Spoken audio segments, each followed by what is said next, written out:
रोजाना खबर रखे सब पे नजर। लाइक कीजिए, शेयर कीजिए और सब्सक्राइब कीजिए हमारे चैनल इस बड़ी खबर के प्रायोजक हैं हीरा वाले, डायमंड का एक्सक्लूसिव शोरूम, लाला का बाजार, निकट घंटाघर, मेरठ। यहाँ डायमंड, लैब ग्रोन डायमंड व पोल्की ज्वेलरी बहुत कम रेट पर। रोजाना खबर रखे सब पे नजर। लाइक कीजिए, शेयर कीजिए और सब्सक्राइब कीजिए हमारे चैनल को। नमस्कार। जिस तरीके से हिंदुओं को जगाने की कोशिश लगातार जारी है, 12 साल मोदी सरकार और 7-8 साल योगी सरकार में हिंदुओं ने अपने आप को जगा हुआ महसूस किया है, लेकिन समय समय पर कट्टरपंथी लोगों द्वारा जिस प्रकार से हिंदुओं के मान सम्मान और जान के साथ खिलवाड़ किया जा रहा है, कहीं न कहीं हिंदू उद्वेलित हो जाता है। लेकिन सवाल यह है, शांत दिखने वाला हिंदू जब जगता है तो क्या होता है? बांग्लादेश में अत्याचार के बाद जिस तरीके से मेरठ में ऐतिहासिक रैली निकली थी, कमोबेश उसी तरीके से पहलगाम में धर्म के आधार पर चुन चुन के हिंदुओं को मारने के जिस आतंकवाद की नई परिभाषा का सृजन हुआ है, उसको देखते हुए क्रांति भूमि से एक नई क्रांति निकलने वाली है 26 तारीख को, और पूरा दिन बंद रहेगा। सभी अपने अपने लेवल पर समर्थन दे रहे हैं। संयुक्त व्यापार संघ के अजय गुप्ता ने भी समर्थन दिया है, संयुक्त व्यापार संघ के नवीन गुप्ता जी हैं, वो भी समर्थन दे चुके हैं। सीधे बात करने के लिए हमारे साथ मौजूद हैं। लगातार जिस तरीके से हिंदुओं पर अत्याचार बढ़ता जा रहा है, बांग्लादेश, फिर बंगाल, फिर वेस्ट बंगाल, अब कश्मीर में एक नई आतंकवाद का जन्म हुआ है जिसे कहते हैं धर्म आधारित आतंकवाद। इस पूरे मामले पे आप क्या कहेंगे?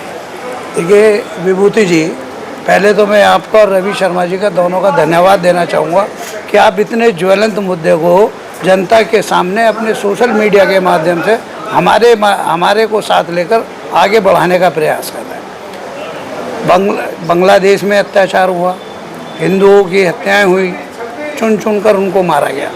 मेरठ 1857 की क्रांति भूमि है और इन्होंने एक ऐतिहासिक बंद रखकर और धरना प्रदर्शन किया। बुढ़ाना गेट से लेकर कमिश्नरी चौराहे तक लोगों के सर दिखाई दे रहे थे। और अब पहलगाम में भी 2 दिन पहले उसी धर्म के नाम पर हिंदुओं को चुन चुन कर मारा गया। एक दाढ़ी वाला बच्चा था जिसको ये कहा गया कि तू समझा गया कि वो एक विशेष समुदाय का व्यक्ति हो सकता है, तो उससे कलमा पढ़ने को कहा गया।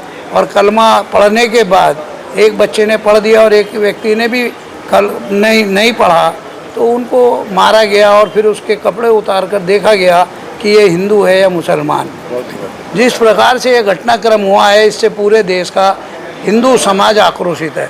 और मुझे कहने में कोई संकोच नहीं है, हिंदू समाज ही नहीं, वह वर्ग भी जिस वर्ग के लोगों ने इस घटना को अंजाम दिया है, उस वर्ग के भी बहुत लोग इस घटना से रोषित हैं और क्रोधित हैं। उनको लगता है कि ये देश में 2 वर्गों को बांटने का काम कुछ लोग कर रहे हैं और ये सब एक प्रायोजित रूप से किया जा रहा है।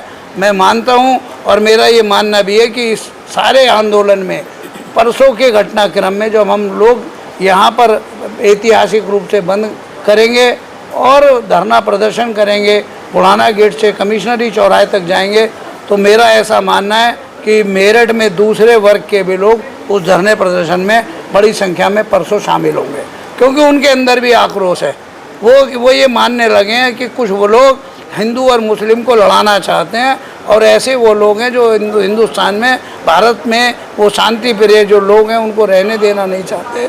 इसीलिए मेरा ये मानना है कि परसों को उनकी भी बड़ी संख्या होगी और धर्म के नाम पर इस देश का विघटन नहीं होने दिया जाएगा। नवीन जी, एक बात ये कही जाती है कि आतंकवाद का कोई धर्म नहीं होता, लेकिन इस घटना के बाद क्या ये वाक्य बदला है? निश्चित रूप से कुछ लोगों ने ऐसा दिखाने की कोशिश की है कि आतंकवाद का ये रूप दिया कि हम धर्म के नाम पर इसको बढ़ाएं, लेकिन मेरा ये अभी भी मानना है, मैंने अभी भी कहा है कि धर्म के नाम पर वो इसको बांटने में सफल नहीं होंगे। संयुक्त व्यापार संघ में सिर्फ हिंदू ही नहीं जुड़े हुए हैं, बाकी दूसरे समुदाय के लोगों के भी अपने अपने व्यवसाय हैं। क्या वो इस बंद में आपका सहयोग करेंगे? बिल्कुल हमारे साथ। मेरे को अनेकों लोगों के फ़ोन आए हैं, उस वर्ग के लोगों के बंदी के समर्थन के लिए भी आए और परसों के प्रदर्शन में वो लोग शामिल भी होंगे,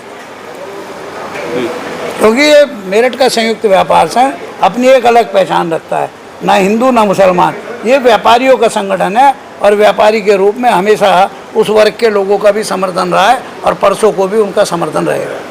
बिल्कुल जिस तरीके से हिंदुओं को जगाने की कोशिश हो रही है तो आप जगिए, क्योंकि ऐसा ना हो कि जब जगेंगे तो आपको दिखने के लिए कुछ नहीं रह जाएगा। वरिष्ठ साथी रवि शर्मा जी के साथ मैं विभूति रस्तोगी।